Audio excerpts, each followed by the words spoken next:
Hello, everyone, and welcome back to Batman Arkham Asylum. So now we have the really crazy villains walking around the asylum area. They're honestly easier than the regular guys, What so I whatever. Yeah, this is kind of a downgrade. what I don't get about these particular mooks is that like they don't look like they should be in Arkham Asylum, like from an in-universe perspective. They look more like inmates of the Eternal Prison from Legacy of Kain, which was a torture facility, by the way.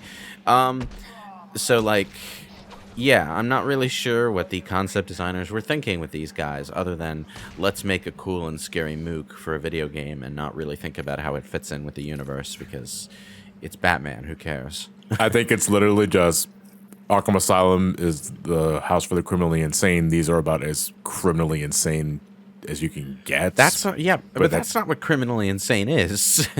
Criminally insane isn't Arkham mouth actually frothing and is laughing. torturing some people because yeah. bad government spending. Well, I mean, they might, but they wouldn't be doing it quite so obviously because, like, you know, officials from the city are constantly going to be looking in. Like, in the animated series, Bruce Wayne gets involved in that shit.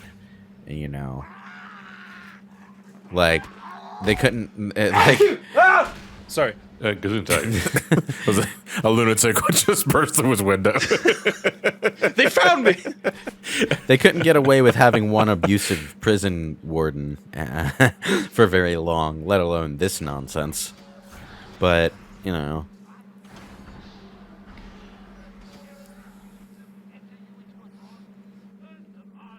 Gotham's greatest family towers over the city, right?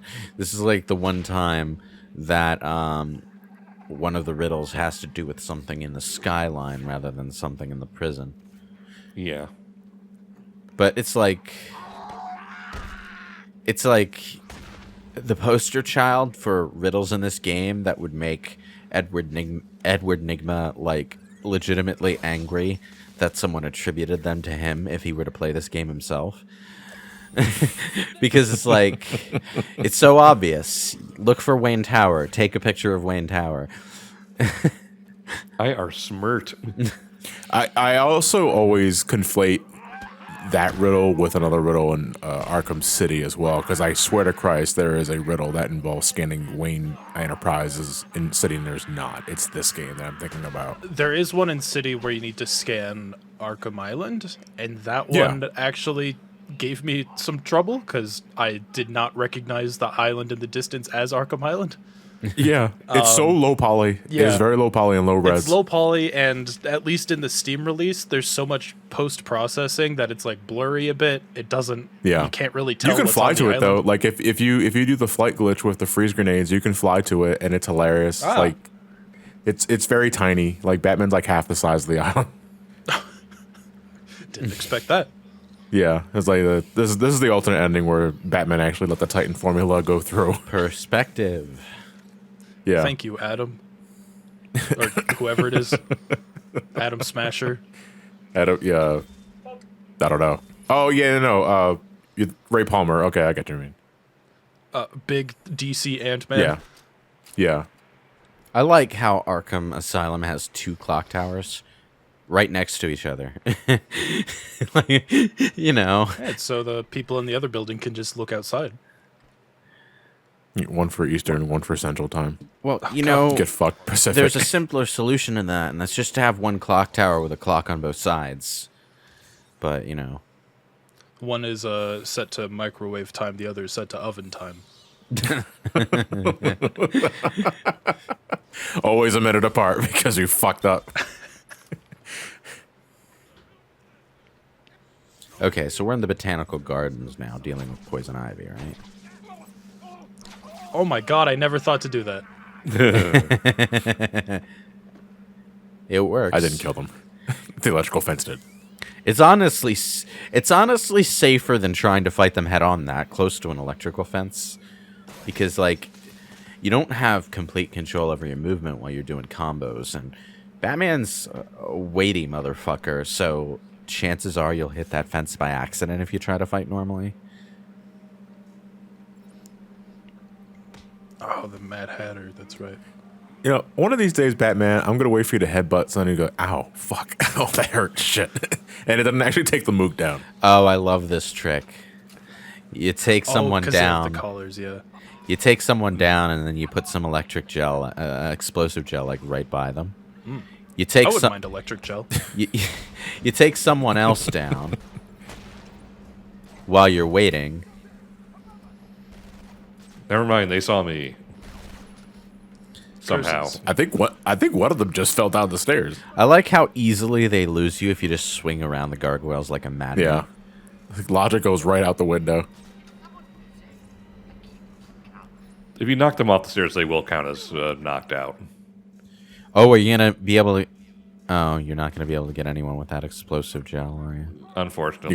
Because they already know that you're there. There's some annoying as hell challenges in Origins where you need to put explosive gel at the top of a ladder and then detonate it as soon as they're at the top, but the timing of it, you have to be perfect. Dead on precise. Because if they finish the animation, they're just gonna fly backwards. And they won't fall off, yeah. Yeah. No, I think probably my favorite means of takedown is just the ledge takedown with the back claw. Oh yeah. Because you can do that from like, they're just the fucking opposite end of the room and just go flying. Again, it's one of those instances where I really advise anyone that hasn't played this yet, play it with 60 FPS. Because these bodies just go fucking flying. Oh, that's right. Yeah, screw it. I can just punch them. You could use the batarangs to have them look at a certain area in this one. You know, when you're doing the stealth correctly in this game, you feel like a goddamn ninja. This was not very ninja-like. Well, thank God Batman's not a ninja. Not anymore. He's Batman. Not anymore. He's Batman.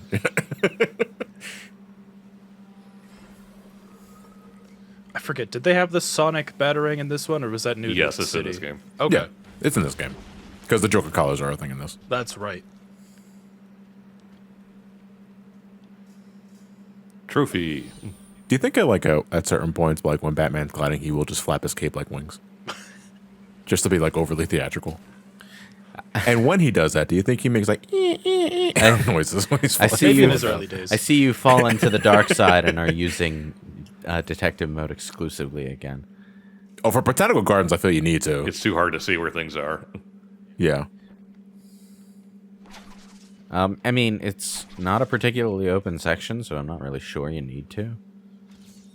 Well, not here. No, this is about as linear of a hallway you can get. It's more that one area we were just in is like multiple levels, and you can't really see where the doors are. I think at one point you have to look for the secret thing that Harley opens up. Yeah. Sidebar: why does Arkham Asylum have botanical gardens? Oh, you got to give the inmates something to do. Well, Morale. I've never heard of a prison that has a botanical garden section for the inmates to explore. I've never been inside of a prison. I'm willing to try though. In fact, why wait? You ever been in a Turkish prison?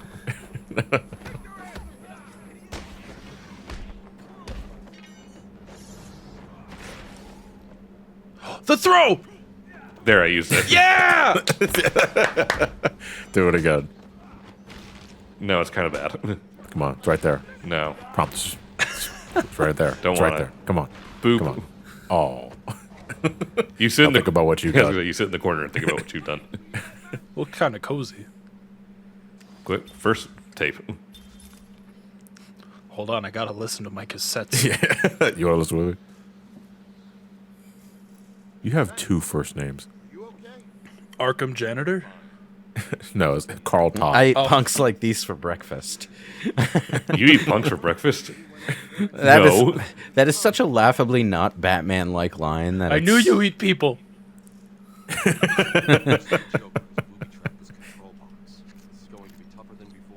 Oh, the Joker bombs. That's right. You basically just have a time limit for these. Yeah, That's all and it I is. saved up an upgrade specifically for when I got the sequencer to just upgrade the power for it so it's less hard. Yeah. They do this same thing with Firefly in Origins. And it's... the only thing that's really different about it is that it has dramatic music playing the whole time. I don't remember the Firefly. It's during the bridge. Boxes. It's during Yeah. the bridge sequence. They're in the boss fight entirely. It's just before the boss fight. You need to disarm like 3 bombs. Supposed to be 4, but one of them's story trigger. Okay. And it's literally the same thing. You punch it, well, except you punch a hole in the bomb first, because After you that's get what the you do. glitch. And then I mean, so this cutscene is forever ruined for me because of what happened in the SGB playthrough years ago, where it's not here specifically. It's when we come back to this area where Joker has, I think, a guard hostage, and he throws him into the electrical river. For some reason, Batman's mouth doesn't move when he's speaking, so he's pantomiming the entire thing. Oh. And it's the most hilarious fucking I shit love I've ever when seen in my games life. forget to add mouth movements to cutscenes. Well, no, because normally I've seen the cutscene plenty of times where the cutscene works just fine. Just that one time we're doing it for SGB, his lips decided not to move. At least it's not PS2 Legacy of Kain Blood Omen 2, where the entire final chapter of the game has lip syncing that is out of sync with everything that's being said, because the audio plays a bit too late. Or a bit too early, I forget. Like Mr. Q. oh, so it's not a case of like, oh, it's only lip synced to the Japanese voiceover. No, it's a Western game to begin with, but like Blood Omen 2 was a notoriously rushed game, and the PS2 version got the worst of it.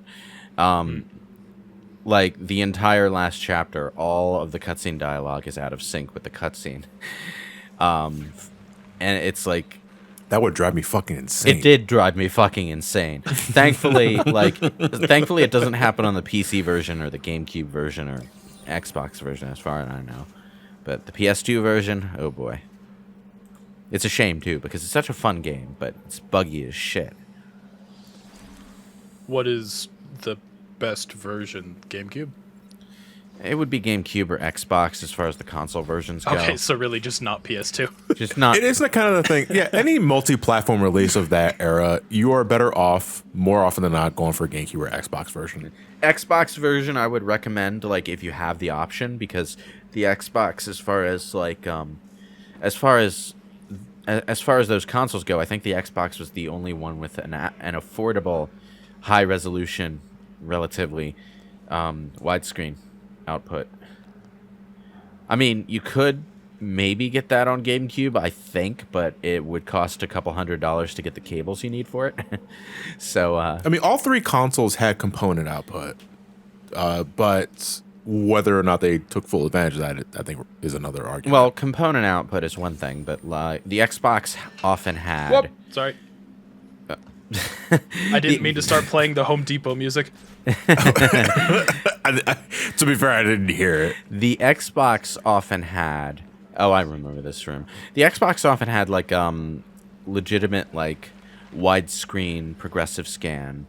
Not 720, but close to it. No. 720p wouldn't be standard until 360. Yeah, At most, you're getting 480p. basically the Xbox just had a better upwards limit to its video output than the PS2 and GameCube did.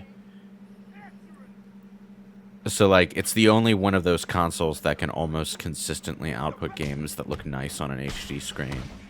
Try playing something like Final Fantasy XII on a PS2 on a widescreen, though, and oh boy.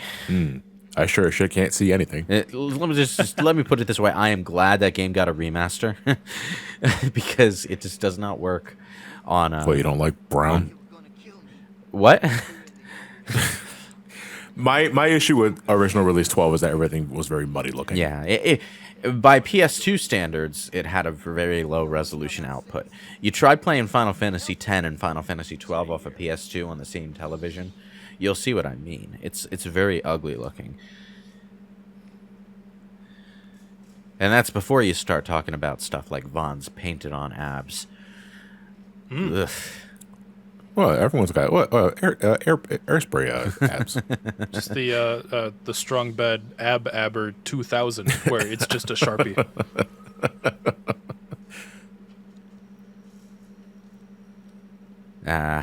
Could you like as a cosplay idea? Could you get away with that? Like, take a Sharpie marker and draw like outlines of your muscles and just say yourself Okay, shaded. so this is kind of a fun thing. In the Twilight movies, I think it was Robert Pattinson, Edward Cullen. In order to make him look good with his shirt off, they actually used makeup and lighting trickery to get his abs just right. Well, Robert Pattinson was the vampire. Yes.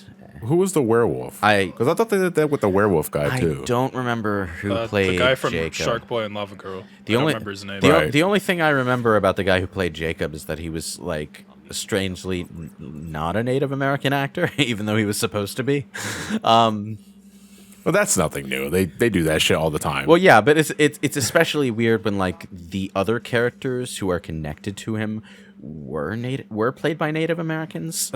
So it's like, the one important one is the only one that's white for some reason. There's a bit of connotations there that I'm not comfortable with. But like, yeah, it's like, I just find that interesting that like they literally like painted on abs to make the characters look good with their shirts off. It's like, a little bit more involved than photoshopping in post. Yeah, I guess it's still technically practical. Yes. I mean, I don't know anything about Twilight, but I imagine it paid off given how many people in middle school oogled over him. Well, I was in middle school at the time. I was already in college when Twilight was making the rounds. All right, I get it. I'm tiny. I mean young, not tiny. I don't think you're... Oh, yeah. Get fucked. Yeah, he was having to see me, and this is like the only room in the game where they do that, so... No, there's the Commissioner Gordon room earlier is also, if you get spotted, you're done. But yeah, I figured I'd show the one time I really fail in the game, so... Because they do have a lot of death screens in this game, and the other ones as well. I can always appreciate a good fail state. Arkham Knight has a really fucked up one where just a dude with the minigun barges into the GCPD office and guns everyone down. Oh my god. It's like you see Barbara in her wheelchair turn around and then gunshots. It's like, damn, she's already been shot before. Stop it. Yeah, no, but now she's going to become Super Batgirl. Super Batgirl. You mean Super Oracle? No, Super Batgirl. It works in reverse polarity.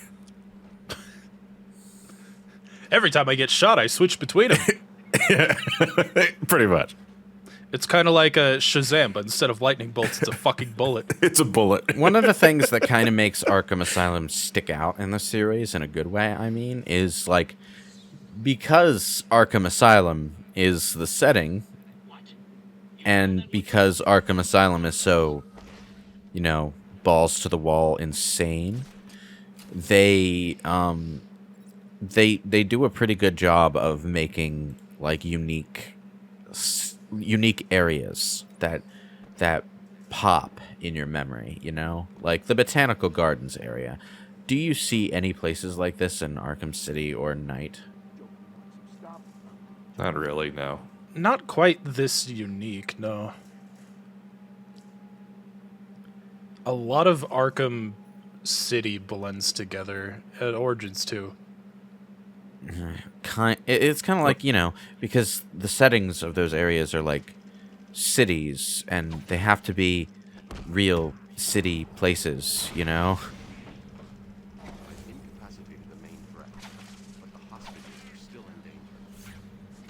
It's like incapacitated the main threat said after killing Joker teeth.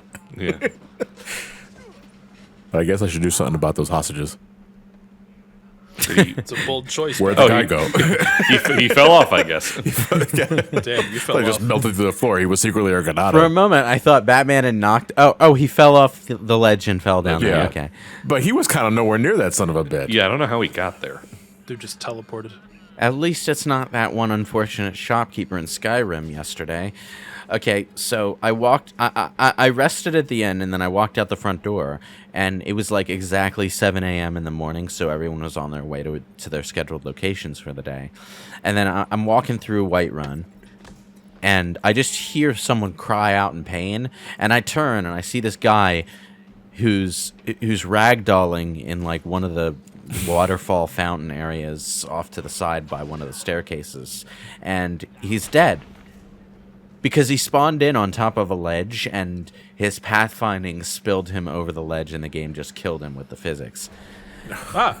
It was the weapons store shopkeeper. I had to reload. Oh. But like, because I didn't kill him, I could freely take his stuff if I wanted. So at that point, I could have just taken the key to War Maidens and like raided the entire shop at night if I wanted to. I couldn't have gotten the stuff that they sell in the shop because they keep those in a secret underground treasure chest. Skyrim is a mess. It's a great way to cap that off. Ryan, John, do you know how the game programs the shopkeepers in Skyrim?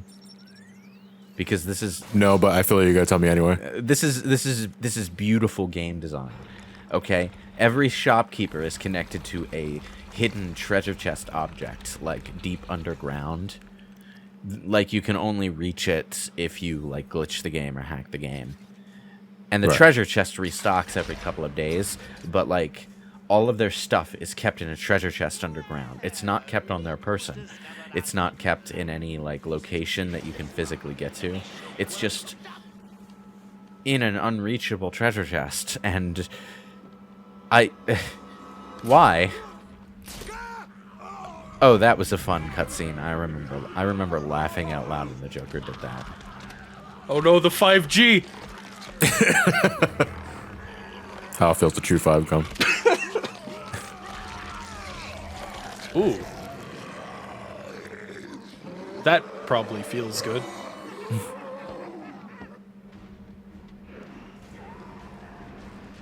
Okay, so I'm not really sure how We the already fought one Bane. Now fight 2. I'm not really sure how the Titan formula mutates their bones.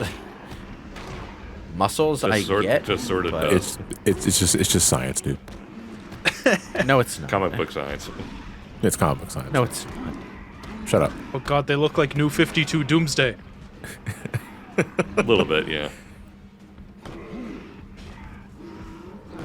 What was there about? Dude, they New like grew extra bones out of their like shoulders. I wish I could do that. That's the thing that always like kind of weirded me out about is like it is the spine and bone protrusions. Again, very doomsday, but like at the end of the game, they're gonna say the Titan inmates are returned back to normal. It's like there ain't no Somehow. normal after this. They just have a bunch of like bone deep holes in their flesh. Yeah, it's like that itself is gonna hurt like a motherfucker in recovery, but you're scarred for life. Ooh, good dodge. I thought you got hit, but you didn't. Now think about what you've Oh, done. bully him in the corner. Yeah.